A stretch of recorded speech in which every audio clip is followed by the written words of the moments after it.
നമുക്ക് കിരണിന്റെയും കല്യാണിയുടെയും നാളത്തെ നല്ലൊരു കഥ കേട്ടാലോ? വീഡിയോ ഇഷ്ടപ്പെടുവാണെങ്കിൽ ഹൈപ്പ് ചെയ്യാനും ആദ്യമായി കാണുന്നവരാണെങ്കിൽ സബ്സ്ക്രൈബ് ചെയ്യാനും മറക്കരുത് കേട്ടോ. അങ്ങനെ നമ്മൾ കാണുന്ന ഒടുവില് കിരൺ വക്കീലിനെയും കൂട്ടി പോലീസ് സ്റ്റേഷനിലേക്ക് വരുവാണ്. പിന്നീട് CI മാർട്ടിനെ ചെന്ന് കാണുന്നുണ്ട്. ആ സമയത്ത് CI മാർട്ടിൻ കാര്യങ്ങളൊക്കെ കിരണിനോടും വക്കീലിനോടുമായിട്ട് പറയണം. പ്രകാശ് കുറ്റസമ്മതം നടത്തി കഴിഞ്ഞു. അയാളാണ് കൊലപാതകം ചെയ്തതെന്നുള്ള കാര്യത്തിനോട് സംശയമില്ല. അയാൾ അയാളുടെ മകനെ കൊലപ്പെടുത്തി.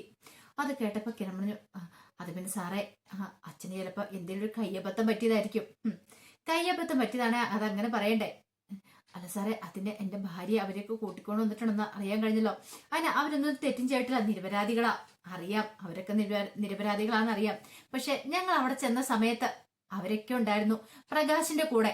അപ്പൊ പിന്നെ ഞങ്ങൾക്ക് അവരെയും കൂട്ടിക്കൊണ്ട് ഇങ്ങോട്ട് വരാതിരിക്കാൻ ഓപ്ഷൻ ഇല്ല കിരണേ. അതുകൊണ്ട് അവരെയും കൂടെ കൂട്ടിക്കൊണ്ട് വന്നേന്ന് പറഞ്ഞു. പിന്നെ ഞങ്ങളൊന്ന് ചോദ്യം ചെയ്ത് കഴിഞ്ഞപ്പോ വിക്രത്തിന്റെ അച്ഛൻ പറഞ്ഞ എന്താണെന്നറിയാവോ? തന്റെ പെൺമക്കളെ ഇല്ലാതാക്കാനായിട്ട് അവൻ ശ്രമിച്ചിട്ടുണ്ടായിരുന്നു. അവൻ ഭയങ്കര ഗൂഢാലോചനയൊക്കെ നടത്തി. ഒരു നിവൃത്തി ഇല്ലാത്ത വന്നുകൊണ്ടാ അങ്ങനെ ചെയ്തതെന്നൊക്കെ ഉള്ളത്.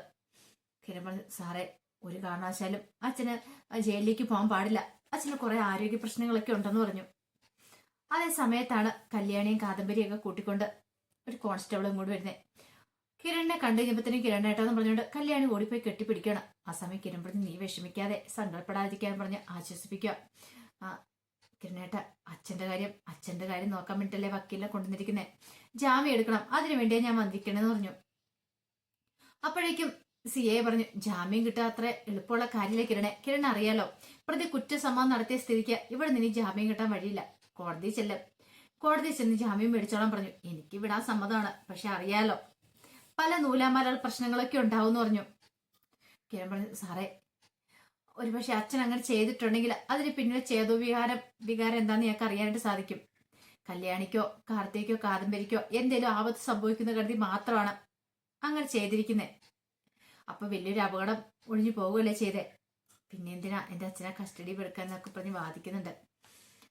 പറഞ്ഞു, ഞങ്ങൾക്ക് നിയമത്തിന് വഴിക്ക് വിട്ടല്ലേ മതിയാവുള്ളൂ. മനസാക്ഷിക്ക് അപ്പുറം നിയമം എന്ന് പറയുന്നൊരു കാര്യമുണ്ടല്ലോ. നമ്മളെപ്പോഴും മനസാക്ഷി നോക്കിക്കൊണ്ടിരുന്നിട്ടുണ്ടെങ്കിൽ അതൊരിക്കലും ശരിയാകത്തില്ല കിരണേന്ന് പറഞ്ഞു. കിരൺ പറഞ്ഞു, എനിക്കറിയാം സാറേ, എന്നാലും അതെ, ഞങ്ങൾക്ക് ഇന്നെന്തായാലും വിടാൻ പറ്റില്ല. കോടതിയിൽ നിന്ന് ജാമ്യം എടുത്തോളാനായിട്ട് പറയണം. അപ്പൊ വക്കീല് ഹാജരായിട്ടുണ്ടായിരുന്നു. വക്കീലെ തെളിവുകളൊക്കെ നടത്തിയെങ്കിലും വിടാനായിട്ട് മാർട്ടിൻ തയ്യാറായിരുന്നില്ല. കാരണം അയാളുടെ ജോലിയെ ബാധിക്കുന്ന കാര്യമാണിത്. കോടതി ചെന്ന് ജാമ്യം എടുക്കുകയാണെങ്കിൽ ഈ പ്രശ്നങ്ങളൊന്നും ഉണ്ടാവത്തില്ലല്ലോ. ഈ സമയം സരു തകർന്ന മനസ്സോടെ വീട്ടിലേക്ക് കയറി വരുവാണ്. താര അവിടെ ഇരിക്കുന്നുണ്ടായിരുന്നു. സരുവിനെ കണ്ടു കഴിഞ്ഞപ്പോ തന്നെ താരയ്ക്ക് മനസ്സിലായി എന്തോ ഒരു പ്രശ്നം ഉണ്ടായിട്ടെന്ന്. താര എന്നിട്ട് പറഞ്ഞു, എന്താ മോളെ, എന്താ പറ്റിയെന്നൊക്കെ ചോദിച്ചു. ഒന്നുമില്ലാന്ന് പറഞ്ഞു. മോൾക്ക് ഞാൻ ചായ എടുക്കട്ടെ, തലവേദന മറ്റോ ഉണ്ടോന്നൊക്കെ ചോദിച്ചു. അത് കേട്ടപ്പോ സരുവിന് ദേഷ്യം വന്നു. തലവേദന? മനുഷ്യന്റെ തല ഇവിടെ പൊട്ടിപ്പിളർന്നു പോകുക, അതെങ്ങനെയാ? ഓരോരുത്തരായിട്ട് ഇല്ലാതാക്കിക്കൊണ്ടിരിക്കുവല്ലേ. നീ ആരെ കുറിച്ചാ പറയണേ, എന്തിനെ കുറിച്ചാ പറയണേ? എനിക്കൊന്നും മനസ്സിലാവുന്നില്ലെന്ന് പറഞ്ഞു.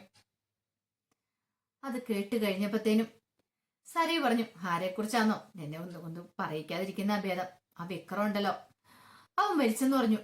വിക്രം മരിച്ചെന്നോ? കല്യാണിന്റെ സഹോദരൻ. പിന്നല്ലാതെ. അവന്റെ കാര്യത്തിലൊരു തീരുമാനം ഉണ്ടായി. പക്ഷെ അവനെ ഇല്ലാതാക്കിയെന്ന് ആരെന്നറിയണോ? പ്രകാശൻ. അയാൾ കാരണം ഈ പ്രശ്നങ്ങളൊക്കെ ഉണ്ടായിരിക്കുന്നു പറഞ്ഞു. അത് കേട്ടിപ്പോ ഒരു അന്താളിപ്പോട് കൂട്ടിയിട്ട് സരിനെ നോക്കുവാണ് താര. ഇപ്പൊ നിനക്ക് സന്തോഷമായിക്കോണല്ലോ, നിങ്ങളുടെ കല്യാണിക്കൊന്നും സംഭവിച്ചിട്ടില്ല. അത് തന്നെയായിരുന്നല്ലോ നിങ്ങളുടെ പ്രാർത്ഥന പോലെ കാര്യങ്ങളൊക്കെ നടന്നിട്ടുണ്ട്. പക്ഷെ ഒരു കാര്യമുണ്ട്, ഈ സരിയു എങ്ങനെ ഇത് വെറുതെ വിടാനായിട്ട് ഉദ്ദേശിച്ചിട്ടില്ല. സരിവിന് എന്ത് ചെയ്യണമെന്നറിയാം. അങ്ങനെയൊക്കെ പറഞ്ഞ് സരിയു കുറച്ച് വെല്ലുവിളികളൊക്കെ നടത്തുവാണ്. ഇതേ സമയം കിരണോ കല്യാണിയോ അവരൊന്നും അറിയുന്നുണ്ടായിരുന്നില്ലത്. ഒടുവില് കിരണ് കല്യാണിയും കാദംബരിയും കാർത്തിയൊക്കെ കൂട്ടിക്കൊണ്ട് വീട്ടിലേക്ക് പോരുന്നുണ്ട്. പ്രകാശിന് മാത്രം ജാമ്യം കിട്ടിയില്ല. കോടതി ഹാജരാക്കണം, എങ്കിൽ മാത്രമേ ജാമ്യം കിട്ടത്തുള്ളതായി. പ്രകാശിന് പക്ഷെ യാതൊരു പേടിയും കാര്യങ്ങളും ഉണ്ടായിരുന്നില്ല. കാരണം തെറ്റ് ചെയ്തിട്ടാണ് ശിക്ഷ കിട്ടുന്നത്. തന്റെ മക്കൾക്ക് ഒരു ആപത്തും വന്നുകൂടാ, അവർക്കൊരു പോറൽ പോലും അയൽക്കാൻ പാടില്ല. അതുകൊണ്ടാണ് പ്രകാശൻ ഇങ്ങനെ ഒരു കാര്യം ചെയ്യുന്നത് പോലും. പക്ഷെ ഇതൊക്കെ അറിഞ്ഞു കഴിഞ്ഞപ്പോ തന്നെ കിരണിനും കല്യാണിക്കും ഒന്നും സഹിക്കാൻ പറ്റുന്നുണ്ടായിരുന്നില്ല. ശേഷിച്ച കാലം അച്ഛനോടൊപ്പം സന്തോഷമായിട്ട് ജീവിക്കണമെന്ന് കരുതിയിരുന്ന അപ്പോഴാണ് ഇങ്ങനെ ഒരു വൈതരണി വരുന്നത് തന്നെ. പിന്നീട് ന്യൂസിനകത്തൊക്കെ ഈ വാർത്ത കണ്ടു കഴിഞ്ഞപ്പോഴത്തേനും ചന്ദ്രസേൻ രൂപയുടെ അടുത്ത് എന്നിട്ട് പറഞ്ഞു, അവൻ പണി പറ്റിച്ചല്ലോ എന്ന് പറഞ്ഞു പ്രകാശന്. അതെ, അതിപ്പോ ഞാൻ കണ്ടോളൂ ചന്ദ്രേട്ട. എന്താണെങ്കിലും കല്യാണി മോൾക്ക് ഇനി മരണഭയം കൂടാതെ ജീവിക്കാലോ എന്ന് പറഞ്ഞു. ചന്ദ്രസേനൻ പറഞ്ഞു, അതെ, ശത്രുക്കൾ ഓരോരുത്തരായിട്ട് വെട്ടി നിരത്തിക്കൊണ്ടിരിക്കുക, കാര്യങ്ങൾ കുറച്ചുകൂടെ എളുപ്പമായി തീരും. അല്ലെങ്കിലും ഈ മരയൊക്കെ തീർക്കണം എന്ന് കരുതിയിട്ട് ഞാൻ ഇരിക്കുമായിരുന്നു, എനിക്കൊരു അവസരം കിട്ടാൻ വേണ്ടി ഞാനും കാത്തിരുന്നേന്ന് പറഞ്ഞു. രൂപ പറഞ്ഞു, അതെ, എത്രയും പെട്ടെന്ന് തന്നെ അത് ചെയ്യണം. കാരണം ഇനി ഒരിക്കലും ഇങ്ങനെയൊന്നും നടക്കാനായിട്ട് പാടില്ല. എന്റെ കല്യാണം മോള് ജീവനോടെ ഇരിക്കുന്നത് കാണുമ്പോൾ തന്നെ അവന് കട്ട കലിപ്പായിരുന്നല്ലോ. എന്തൊക്കെ പ്രശ്നങ്ങൾ അവൻ കാരണം ഉണ്ടായത്. ഇനി അവന്റെ അന്ത്യം കൂടെ കഴിഞ്ഞല്ലോ. അതെന്നെ ഓർക്കുമ്പോൾ തന്നെ മനസ്സിന് ഭയങ്കര ഒരു സന്തോഷമൊക്കെ ഉണ്ട് എന്നൊക്കെ രൂപൻ പറയാണ്. സേനം പറഞ്ഞു, ഇത്രയും നാളെ എനിക്കൊരു ഭയം ഉണ്ടായിരുന്നു, എന്തെങ്കിലും സംഭവിക്കുമോ, ഇനിയിപ്പോൾ അവൾക്ക് സംഭവിക്കുമോ, മോൾക്ക് സംഭവിക്കുമോ, അങ്ങനെയൊക്കെ നൂറ് ടെൻഷനായിരുന്നു. പക്ഷെ ഇപ്പൊ എന്തോ എന്റെ മനസ്സിൽ നിന്ന് ആ ടെൻഷനൊക്കെ അങ്ങോട്ട് ഒഴിഞ്ഞുപോയി. പിന്നീട് കിരൺ ചന്ദ്രസേനെ കാണാനായിട്ട് വരുന്നുണ്ട്. അങ്ങനെ കാണുന്ന സമയത്ത് കിരൺ കാര്യങ്ങളൊക്കെ പറയുന്നുണ്ട്. പ്രകാശിന്റെ കഴിയാണ്ട് എല്ലാം കാര്യം പറയുന്നുണ്ട്. എല്ലാം കേട്ട് കഴിഞ്ഞപ്പോഴത്തേനും ചന്ദ്രസേനൻ പറഞ്ഞു, അതെ മോനെ, ഒരു കാര്യം ചെയ്യാം, അതിന് വേണ്ടത് എത്ര വേണമെങ്കിലും ഞാൻ ചിലവാക്കിക്കോളാം, പൈസ എനിക്ക് പ്രശ്നമല്ല. പക്ഷേ എങ്കിൽ പ്രകാശം പുറത്തിറങ്ങണം എന്ന് പറഞ്ഞു.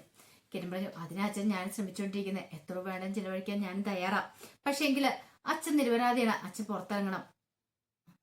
അത് കേട്ടപ്പോൾ സേനൻ പറഞ്ഞു, അത് പിന്നെ പുറത്തിറങ്ങാന്ന് എത്ര എളുപ്പമുള്ള കാര്യമല്ലെന്ന് നിനക്കറിയാലോ. എനിക്കറിയാച്ച, പക്ഷെ എന്ത് ചെയ്തിട്ടാലും കുഴപ്പമില്ല, നല്ലൊരു വക്കീലിനെ തന്നെ ഏർപ്പാടാക്കണം, എങ്കിൽ മാത്രമേ ഇവിടെ രക്ഷയുള്ളെന്ന് പറഞ്ഞു. പിന്നീട് പ്രകാശ് സെല്ലിക്കിടന്ന് ഓരോ കാര്യങ്ങളും ഇങ്ങനെ ആലോചിക്കുകയാണ്. താൻ ചെയ്തു കൂട്ടിയ ദുഷ്പ്രവർത്തികളും കാര്യങ്ങളും ഒക്കെ, കല്യാണിയെക്കുറിച്ചൊക്കെ ആലോചിക്കുകയാണ്. അവൾക്ക് വേണ്ടുന്ന സമയത്ത് സ്നേഹം കൊടുക്കാനായിട്ട് പറ്റില്ല. പക്ഷെ ഈ സമയത്ത് കുറച്ച് സ്നേഹം കൊടുക്കാതെ കരുതി കഴിഞ്ഞപ്പോഴത്തേനും അതിനെങ്ങനെയായി, എന്ത് ചെയ്യാൻ പറ്റും, ഒന്നും മേലാത്തൊരവസ്ഥയായി പോയി പ്രകാശിന്. ഇത്ര നാളും നല്ല സൂചിച്ച് ജീവിച്ചുകൊണ്ടിരുന്ന പെട്ടെന്നൊരു ദിവസം താഴേക്ക് പോയതുപോലെ. എന്താ ചെയ്യുന്നേ? പക്ഷെ തന്റെ മക്കൾക്ക് വേണ്ടിയിട്ട് ഇത്ര എങ്ങനെ ചെയ്യണം എന്നൊരു ചിന്ത പ്രകാശിന്റെ മനസ്സിലുണ്ടായിരുന്നു. പണം കൊണ്ട് സഹായിക്കാൻ പറ്റിയില്ലെങ്കിലും അല്ലാത്ത രീതിയിലൊക്കെ സഹായിക്കണമെന്നും പ്രകാശിന് ആഗ്രഹം ഉണ്ടായിരുന്നു. പിന്നീട് കുറച്ചു കഴിഞ്ഞപ്പോ കിരണ് പ്രകാശനെ കാണാനായിട്ട് സെല്ലിന്റെ അടുത്തേക്ക് ചെല്ലുവാണ്. അങ്ങനെ ചെന്ന് പ്രകാശനുമായിട്ട് സംസാരിക്കണ സമയത്ത് കിരൺ പറഞ്ഞു, എന്തിനാച്ചാ അച്ഛൻ എന്തിനാ ഇങ്ങനെയൊക്കെ ചെയ്തേന്ന് ചോദിച്ചു. അത് കേട്ട പ്രകാശൻ പറഞ്ഞു, പിന്നെ ചെയ്യാതെ, എന്റെ പെൺമക്കളെ എനിക്ക് രക്ഷിക്കണ്ടേ, ഇനി ആരും എന്റെ പെൺമക്കളുടെ പിന്നാലെ വരാനായിട്ട് പാടില്ല. ഒരു പക്ഷേ എന്റെ പെൺമക്കൾക്ക് വേണ്ടിയിട്ട് ഞാൻ ഒന്നും ചെയ്തിട്ടില്ല, ആദ്യമായിട്ടൊരു നല്ല കാര്യം ചെയ്യുന്നല്ലെന്ന് ചോദിച്ചു. അത് കേട്ടപ്പോ വല്ലാത്തൊരു സങ്കടത്തോടും കിരൺ പറഞ്ഞു, ഇപ്പൊ എന്തിനാ അച്ഛാ ഇതൊക്കെ പറയണേ, ഇതിന്റെ ആവശ്യം എന്താന്ന് ചോദിച്ചു. അതെ, പറയണം മോനെ, ഞാൻ ജീവിച്ചിടത്തോളം കാലം ജീവിക്കാനൊന്നും പോകുന്നില്ലല്ലോ, അതുകൊണ്ടാണ് ഇതൊക്കെ പറയണത്. എന്താന്ന് വെച്ചാല് ഇനിയിപ്പം ഞാൻ അങ്ങ് ജയിലിലേക്ക് പോയെന്ന് പറഞ്ഞാലും അവിടെ കിടന്ന് തീർന്നാലും ആർക്കും ഒരു സങ്കടമൊന്നും ഉണ്ടാകത്തില്ല. പക്ഷെ അതുപോലെയല്ല മറ്റുള്ളവരുടെ കാര്യം. അത് കേട്ടപ്പോൾ കിരൺ പറഞ്ഞു, അച്ഛ വേണ്ട, ഇനി ഇങ്ങനെയൊന്നും പറയണ്ടെന്ന് പറഞ്ഞു. എന്നാലും എന്റെ സങ്കടം കൊണ്ട് ഞാൻ അങ്ങോട്ട് പറഞ്ഞു പോയതാ. ഇനി ഒരു കാരണവശാലും കല്യാണിക്കോ അല്ലെങ്കിൽ എന്റെ കാർത്തികയ്ക്കോ ലക്ഷ്മിക്കോ ആരുടെയും നേർക്ക് ആയുധങ്ങളുമായിട്ട് ആരും വരാൻ പാടില്ല. ശത്രുക്കളെ ഓരോന്നോരോന്നായിട്ട് നമുക്ക് തീർക്കണമെന്ന് പറഞ്ഞു. അത് കേട്ടപ്പോൾ കിരൺ പറഞ്ഞു, അച്ഛൻ ധൈര്യമായിട്ടിരിക്കുക, അച്ഛൻ അധികം വൈകാതെ തന്നെ പുറത്തിറങ്ങാൻ പറ്റുമെന്നൊക്കെ പറഞ്ഞു. വിശേഷങ്ങളൊക്കെ നമ്മൾ കാണാൻ പോകുന്നത്. ആ വിശേഷങ്ങൾക്കായി നമുക്ക് എല്ലാവർക്കും കാത്തിരിക്കാട്ടോ.